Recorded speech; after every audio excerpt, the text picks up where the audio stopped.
త్వరగా వచ్చేస్తారుగా. ఒక విషయం చెప్తాను జాగ్రత్తగా, మిలిటరీ వారు 71 అని ఎవరితో అనుకో, పిచ్చోడు అనుకుంటారు. ఏడు బాబు, నువ్వు మా అవినాశ? వాడు చనిపోయి 50 సంవత్సరాలు దాటిపోయింది.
ఏం చేస్తున్నావు ఇక్కడ?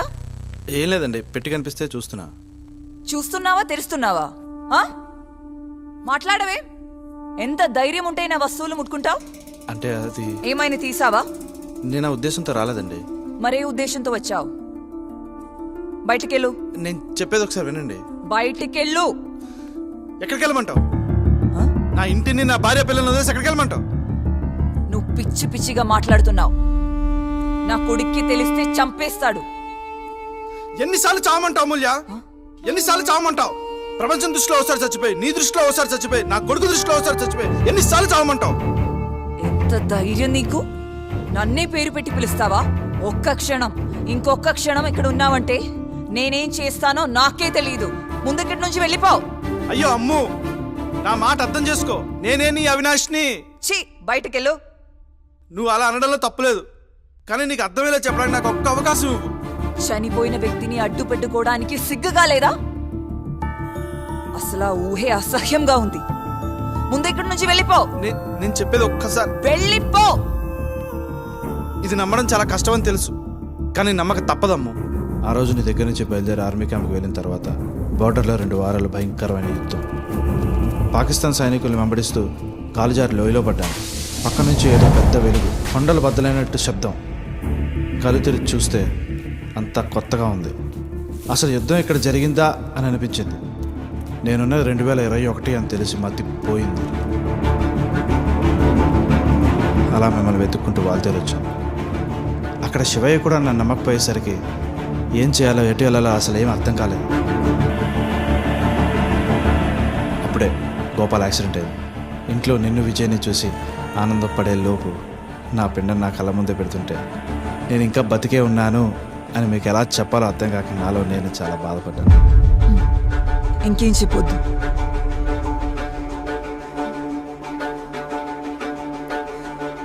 నువ్వు నా భర్తవనేది అబద్ధం. అదెప్పటికీ నిజం కాదు. చెప్పేది విను అమూల్య.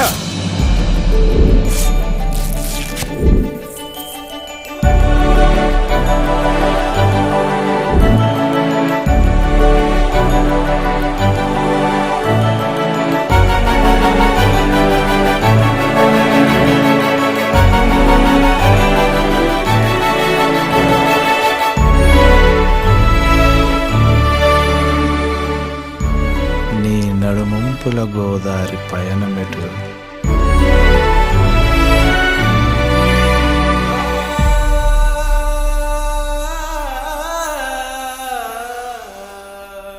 భరించలేవు ఈ పువ్వులు కూడా మన ఎడబాటు. జన్మ జన్మలకి నీ ప్రేమకు తల వంచితూ ఇదే నా మొదటి మధుర సంత.